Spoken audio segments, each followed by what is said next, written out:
Hello friends, 7th century AD की शुरुआत में भारत के बाहर दो बड़े एम्पायर्स थे। एक था ईस्टर्न रोमन एम्पायर, जिसे बाइजेंटीन एम्पायर भी कहा जाता है, और दूसरा था पर्शियन एम्पायर, जहां पर सैसनीड डायनेस्टी का रूल था। 7th सेंचुरी के दौरान इन दोनों एम्पायर्स में लगातार युद्ध होते रहते थे। मैप में आप देख सकते हैं कि सैसनीड एम्पायर उस समय भारत का नेबर हुआ करता था, क्योंकि इनके एम्पायर की टेरिटोरियल बाउंड्री सिंध से टच होती थी। बट अभी हमें जहाँ फोकस करना है वो लोकेशन है मक्का। मक्का वो जगह है जहाँ पर 570 एडी में प्रॉफिट मोहम्मद का जन्म हुआ। इनका जन्म कुरैशी ट्राइब में हुआ था।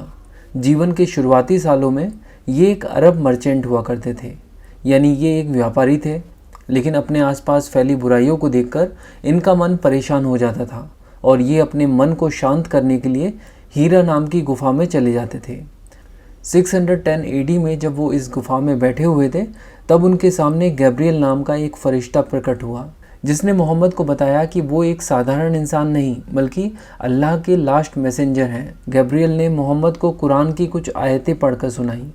मोहम्मद पढ़े लिखे तो नहीं थे, लेकिन उन्होंने इन सभी आयतों को याद कर लिया था।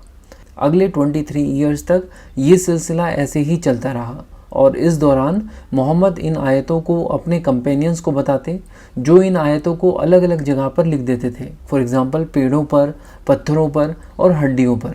बट 632 एडी में प्रॉफिट मोहम्मद की डेथ हो गई और इनकी डेथ के काफ़ी सालों के बाद इनके द्वारा बताई गई आयतों को एक बुक की फॉर्म में कंपाइल किया गया, जिसे कुरान कहा जाता है। माना जाता है कि कुरान की कंपाइलेशन मोहम्मद की डेथ के काफ़ी पहले से ही शुरू हो गई थी, but final compilation prophet Mohammad की डेथ के बाद ही हो पाई थी। इनकी डेथ के बाद क्या क्या हुआ उसे जानने से पहले हमें प्रॉफिट मोहम्मद की लाइफ के कुछ और इम्पॉर्टेंट डिटेल्स को कवर करना होगा और वापस से उस पॉइंट पर आना होगा जब प्रॉफिट मोहम्मद को ज्ञान की प्राप्ति होनी शुरू हुई थी। तो हो क्या रहा था कि प्रॉफिट मोहम्मद को जब ज्ञान की प्राप्ति हुई और वो इस ज्ञान के बारे में अपने आसपास के लोगों को बताने लगे, तो कुछ लोग तो उनके फॉलोअर्स बन गए, लेकिन ऐसे बहुत सारे लोग थे जो उनकी बातों पर यकीन नहीं कर पा रहे थे। और इस तरह दो ग्रुप्स बनने शुरू हो गए। एक ग्रुप था उनके फॉलोअर्स का और दूसरा ग्रुप उन लोगों का था जो कि प्रॉफिट मोहम्मद को अपोज कर रहे थे। इन दोनों ग्रुप्स में कट्टर दुश्मनी सी हो गई थी, क्योंकि बात रिलीजियस सेंटिमेंट्स की थी। मोहम्मद कह रहे थे कि गॉड सिर्फ एक है और वो है अल्लाह, जबकि अरब रीजन में उस समय बहुत सारे अलग अलग तरह के कबीले थे जहाँ पर मल्टीपल गॉड्स का कंसेप्ट प्रचलित था।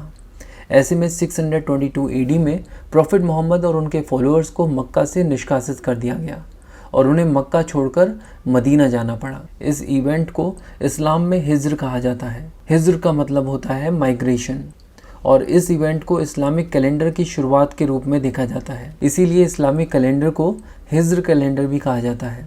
तो 622 एडी में प्रॉफिट मोहम्मद और उनके फॉलोअर्स मक्का से निकलकर मदीना तो पहुंच गए, लेकिन वहां पहुंचकर भी उनकी मुश्किलें कम नहीं हुई। उन्हें बहुत सारे चैलेंजेस का सामना करना पड़ा। ऐसे में अपने आप को स्ट्रांग बनाने के लिए उन्होंने अपनी खुद की एक आर्मी तैयार की और प्रॉफिट मोहम्मद और उनके फॉलोअर्स की कम्युनिटी को मुस्लिम कम्युनिटी कहा जाने लगा, जिसका बस एक ही मकसद था, इस्लाम को स्प्रेड करना और ज़्यादा से ज़्यादा लोगों को मुस्लिम कम्युनिटी का पार्ट बनाना। और जब लगने लगा कि मुस्लिम कम्युनिटी स्ट्रांग होने लगी है, तो प्रॉफिट मोहम्मद और उनके फॉलोअर्स ने 630 एडी में वापस मक्का लौटे और एक के बाद एक अपने सभी अपोनेंट्स को ख़त्म करते हुए प्रॉफिट मोहम्मद ने पूरे के पूरे अरेबियन पेनिनसुला को कॉन्कर कर लिया। इसका मतलब ये हुआ कि अरेबियन पेनिनसुला के सभी कबीले अब इस्लाम को स्वीकार कर चुके थे और जिन्होंने नहीं स्वीकारा वो ख़त्म कर दिए गए। इस तरह इस्लाम अरेबियन पेनिनसुला में अब एक डोमिनेंट रिलीजन के रूप में स्थापित हो चुका था। ये काम बिल्कुल भी आसान नहीं था, बट प्रॉफिट मोहम्मद की एबल लीडरशिप और सक्सेसफुल मिलिट्री कैंपेन्स का ही नतीजा था कि मात्र 10 सालों में उन्होंने पूरे के पूरे अरेबियन पेनिनसुला को इस्लाम में कन्वर्ट कर लिया और इस इस्लामिक स्टेट की कैपिटल बनी मक्का। अगर अब आप मैप पर नज़र डालें तो आप देख पाएंगे कि 632 एडी तक कितना बड़ा हिस्सा इस्लामिक स्टेट में कन्वर्ट हो चुका था। बट 632 एडी में प्रॉफिट मोहम्मद की डेथ हो गई और उनके बाद उनका कोई भी सक्सेसर नहीं था। ऐसे में एक लीडरशिप क्राइसिस की सिचुएशन हो गई। आप सोच के देखिए कि पूरा का पूरा अरेबियन पेनिनसुला एक मुस्लिम कम्युनिटी के कंट्रोल में है, लेकिन लीडर की डेथ हो गई है और डेथ से पहले सक्सेसर के बारे में कोई भी बातचीत नहीं हुई। ऐसे में मुस्लिम कम्युनिटी में दो गुट बने। एक गुट चाहता था कि प्रॉफिट मोहम्मद का सक्सेसर उनकी फैमिली से हो, और दूसरा गुट चाहता था कि सक्सेसर उसे चुना जाना चाहिए जो कि प्रॉफिट मोहम्मद का सबसे क्लोजेस्ट कंपेनियन हो। और ज़्यादातर लोगों का यही मानना था, यानी मेजॉरिटी इस पक्ष में थी कि प्रॉफिट मोहम्मद का सक्सेसर उनका सबसे क्लोजेस्ट कंपेनियन होना चाहिए, और इसीलिए अबू बकर को फर्स्ट खलीफा चुना गया। ये प्रॉफिट मोहम्मद के सबसे क्लोजेस्ट कंपेनियन हुआ करते थे। इस तरह 632 AD के बाद से मुस्लिम कम्युनिटी को खलीफा सिस्टम से रन किया गया, जिसे इंग्लिश में हम लोग कैलिफेट सिस्टम कहते हैं। वैसे अरेबिक में खलीफा का मतलब होता है सक्सेसर। 632 AD से लेकर 661 AD के बीच मुस्लिम कम्युनिटी में एक के बाद एक 4 खलीफा हुए, अबू बकर, उमर, उस्मान और अली। इन चारों खलीफाओं के रूल को रशीदून कैलिफेट कहा जाता है। रशीदून का मतलब है राइट गाइड, मतलब इन चारों खलीफाओं ने मुस्लिम कम्युनिटी को सही दिशा दिखाई। रशीदून कैलिफेट का मेजर अचीवमेंट ये था कि ये इस्लाम को अरेबियन पेनिनसुला के बाहर भी स्प्रेड करने में कामयाब रहे। आप मैप में देख सकते हैं कि रशीदून कैलिफेट ने ससनीद एम्पायर को भी पूरी तरह से ख़त्म कर दिया, और अब ईरान, अफ़गानिस्तान, तुर्कमेनिस्तान, इन सब रीजन्स में रशीदून कैलिफेट का कंट्रोल हो गया। इसके अलावा तुर्की के कुछ पार्ट, सीरिया, लेबनान और नॉर्दर्न अफ्रीका के कुछ पार्ट्स पर भी अब रशीदून कैलिफेट का कब्ज़ा हो चुका था। यानी ना सिर्फ इन्होंने ससनीद एम्पायर को पूरी तरह से ख़त्म किया, बल्कि ईस्टर्न रोमन एम्पायर, जिसे बाइजेंटीन एम्पायर कहा जाता था, उन्हें भी रशीदून कैलिफेट ने कई लड़ाइयों में हराया था। कहने का मतलब ये कि अब इस्लाम सिर्फ सऊदी अरेबिया तक ही सीमित नहीं था, बल्कि अरेबियन पेनिनसुला के बाहर भी इस्लाम स्प्रेड होने लग गया था। मुस्लिम कम्युनिटी को रशीदून कैलिफेट से जिस तरह की एक्सपेक्टेशंस थी, रशीदून कैलिफेट्स उन एक्सपेक्टेशंस पर खरी उतरी। लेकिन फोर्थ खलीफा अली के रूल के दौरान मुस्लिम कम्युनिटी दो पार्ट्स में डिवाइड होनी शुरू हो गई। ये दो पार्ट्स थे सुन्नी और शिया। सुन्नी मुस्लिम चाहते थे कि नेक्स्ट खलीफा मुस्लिम कम्युनिटी की सहमति से चुना जाना चाहिए, यानी सब लोग मिलकर जिसे अपना लीडर चुने उसे ही खलीफा माना जाना चाहिए। दूसरी तरफ थे शिया मुस्लिम, जो ये मानते थे कि खलीफा प्रॉफिट मोहम्मद की ही फैमिली का कोई सदस्य होना चाहिए। एक्चुअली आपको याद होगा कि ये विवाद प्रॉफिट की डेथ के तुरंत बाद भी उठा था, बट इस बार ये विवाद कुछ ज़्यादा ही गर्मा गया, क्योंकि अली जो थे वो प्रॉफिट मोहम्मद के कज़न और उनके दामाद भी थे, यानी ये प्रॉफिट मोहम्मद की फैमिली मेम्बर थे, और शिया चाहते थे कि इनके बाद जो खलीफा बने वो भी प्रॉफिट की ही फैमिली का कोई सदस्य होना चाहिए। ऐसे में शिया मुस्लिम फोर्थ खलीफा अली के बेटे हुसैन को अपने नेक्स्ट खलीफा के रूप में देख रहे थे। और अगर देखा जाए तो हुसैन प्रॉफिट मोहम्मद के ग्रैंडसन थे। लेकिन इससे पहले कि विवाद शांत हो पाता, 661 AD में अली को असैसिनेट कर दिया गया और नेक्स्ट खलीफा बने मुआविया। एक्चुअली अली की डेथ के बाद माहौल बहुत ही ज़्यादा गमगीन था। बिना ज़्यादा लड़ाई झगड़े के लोगों ने मुआविया को अपना नेक्स्ट खलीफा स्वीकार कर लिया। हुसैन ने भी खलीफा बनने में ज़्यादा इंटरेस्ट नहीं दिखाया और बात आई गई हो गई। लोगों ने मुआविया को अपने नेक्स्ट खलीफा के रूप में स्वीकार कर लिया। इसके अलावा मुआविया को नेक्स्ट खलीफा के रूप में स्वीकार करने के पीछे एक रीज़न ये भी था कि मुआविया उमैयद फैमिली को बिलोंग करते थे, जिसने इस्लाम के शुरुआती दिनों में इस्लाम को स्प्रेड करने में एक बहुत ही इम्पॉर्टेंट भूमिका निभाई थी। और बाद में भी उमैयद फैमिली अरब वर्ल्ड की रूलिंग एलीट क्लास के साथ लगातार टच में थी। और सबसे बड़ी बात ये थी कि खलीफा बनने से पहले मुआविया सीरिया के गवर्नर हुआ करते थे, यानी रशीदून कैलिफेट में ये गवर्नर के पद पर काम कर रहे थे। तो अब यहाँ पर हम ये कह सकते हैं कि 661 AD में रशीदून कैलिफेट एंड हो गया, लेकिन मुआविया के खलीफा बन जाने के बाद भी कैलिफेट सिस्टम चलता रहा।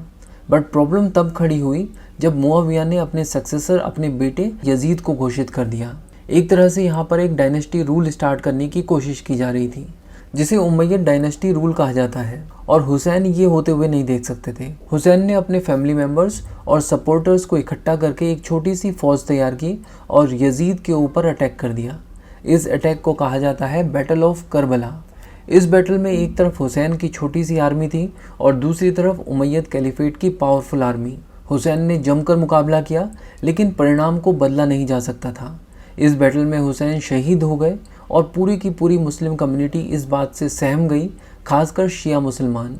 और इनके शहीदी दिवस को हर साल मुहर्रम के रूप में आज भी मनाया जाता है, जहां पर मुस्लिम कम्युनिटी अपना शोक प्रकट करती है। तो हमने देखा कि किस तरह रशीदून कैलिफेट के बाद उमैयद कैलिफेट की शुरुआत हुई। उमैयद कैलिफेट का रूल 661 एडी से लेकर 750 एडी तक चला। उमैयद कैलिफेट ने अपनी कैपिटल मक्का से शिफ्ट कर दी और अपनी नई कैपिटल बनाई डेमेस्कस में, जो कि सीरिया में है। इन्होंने अपने एम्पायर को न सिर्फ सेंट्रल एशिया बल्कि नॉर्थ अफ्रीका और स्पेन तक भी एक्सटेंड किया। तो अब अगर इनके टेरिटोरियल एक्सपेंशन को देखा जाए तो आप ऑब्जर्व करेंगे कि इनकी बाउंड्री हिंदुस्तान के सिंध रीजन तक पहुंच चुकी थी। ऐसे में उमैयद कैलिफेट ने सिंध को इन्वेड करने के लिए अपने जनरल्स मोहम्मद बिन कासिम और जुनैद के नेतृत्व में अपनी आर्मी सिंध की ओर रवाना की। ये बात है 711 एडी की, और उस समय उमैयद कैलिफेट के खलीफा थे अल वलीद और सिंध में रूल कर रहे थे राजा दाहिर, जो कि चाच डायनेस्टी के हिंदू रूलर थे। इस अटैक में राजा दाहिर को मार दिया गया और इस तरह इस्लाम पहली बार इंडियन सब कॉन्टिनेंट में एंटर हो गया। सिंध में अब पूरी तरह से अरब रूल इस्टेब्लिश हो गया था और उनकी कोशिश थी कि ये आसपास के एरियाज़ में भी अपनी टेरिटोरियल बाउंड्रीज़ को एक्सटेंड करें, खासकर पंजाब, राजस्थान और गुजरात रीजन्स में। बट ये ऐसा नहीं कर पाए क्योंकि उस समय गुर्जर प्रतिहार किंग नागभट्ट I और चालुक्य रूलर बहुत ज़्यादा पावरफुल थे, और जब भी अरब रूलर्स ने अपने टेरिटोरियल एरियाज़ को एक्सटेंड करने की कोशिश की, नागभट्ट फर्स्ट और चालुक्य रूलर्स ने उनको डिफीट कर दिया। इसका मतलब ये हुआ कि इवन दो उमैयद कैलिफेट उस समय वर्ल्ड की सबसे बड़ी पावर था, लेकिन भारत के नक्शे पर उनकी कोई खास औकात नहीं थी। बट उमैयद कैलिफेट के टेरिटोरियल एक्सटेंड को कवर करते हुए हमने देखा कि इनका कंट्रोल अब स्पेन और पोर्चुगल तक एक्सटेंड हो चुका था। तो इसका मतलब ये है कि इनके रूल के दौरान इस्लाम भी काफ़ी तेज़ी से फैल रहा था। इनके कंट्रोल वाले रीजन्स में बड़ी तादाद में लोगों को इस्लाम में कन्वर्ट किया जा रहा था। बट प्रॉब्लम ये थी कि इन न्यूली कन्वर्टेड लोगों को वो दर्जा नहीं दिया जा रहा था जो कि अरब में रहने वाले मुसलमानों को मिलता था। इसीलिए लोगों में एक तरह का डिसकंटेंटमेंट था। उसके ऊपर से उमैयद डायनेस्टी के खलीफाओं का आलीशान लाइफस्टाइल लोगों को हजम नहीं हो रहा था, क्योंकि लोग अपने रिलीजियस लीडर्स से एक तरह का खास बिहेवियर एक्सपेक्ट करते हैं और उमैयद डायनेस्टी के खलीफा उन सब एक्सपेक्टेशंस पर खरे नहीं उतर पा रहे थे। और इन सब चीज़ों के अलावा शिया मुस्लिम्स अपने पुराने मुद्दों को लेकर बैठे हुए थे। वो अभी भी इस बात पर अड़े हुए थे कि खलीफा तो प्रॉफिट मोहम्मद की फैमिली से ही होना चाहिए। तो इस बात से आप समझ पा रहे होंगे कि उमैयद कैलिफेट के रूल के दौरान लोग अलग अलग रीजन्स की वजह से भड़के हुए थे, और इन भड़के हुए लोगों को एक दिशा दिखाने का काम किया अब्बास इब्न अब्दुल मुतल्लिब ने। अब्बास इब्न अब्दुल मुतल्लिब रिश्ते में प्रॉफिट मोहम्मद के चाचा थे। तो शिया मुस्लिम्स तो तुरंत इनको अपना लीडर मानने के लिए तैयार हो गए, यानी एक लार्ज बेस तो इन्होंने पहले ही तैयार कर लिया, और फिर बाकी के लोगों को भी इन्होंने यकीन दिला दिया कि ये मुस्लिम समाज को उमैयद कैलिफेट से छुटकारा दिला देंगे। इस तरह 747 एडी में अब्बासिद रेवोल्यूशन की शुरुआत हुई, जिसने उमैयद कैलिफेट का तख्ता पलट कर दिया, और अल्टीमेटली 750 एडी में अब्बासिद कैलिफेट की शुरुआत हुई, और इस कैलिफेट के पहले खलीफा बने अब्बास इब्न अब्दुल मुतल्लिब के ग्रैंडसन, यानी अब खलीफा प्रॉफिट मोहम्मद की फैमिली से ही था। तो ये थी details rise of Islam and caliphate system की शुरुआत की। नेक्स्ट वीडियो में हम लोग अब्बासिद कैलिफेट को डिटेल में कवर करेंगे। यूपीएससी के लिए इंडिया की history, Indian polity, Indian economy और इंडियन ज्योग्राफी के लिए बुक्स तावा की प्लेलिस्ट को फॉलो कीजिए। Thank you so much for watching and supporting books तावा।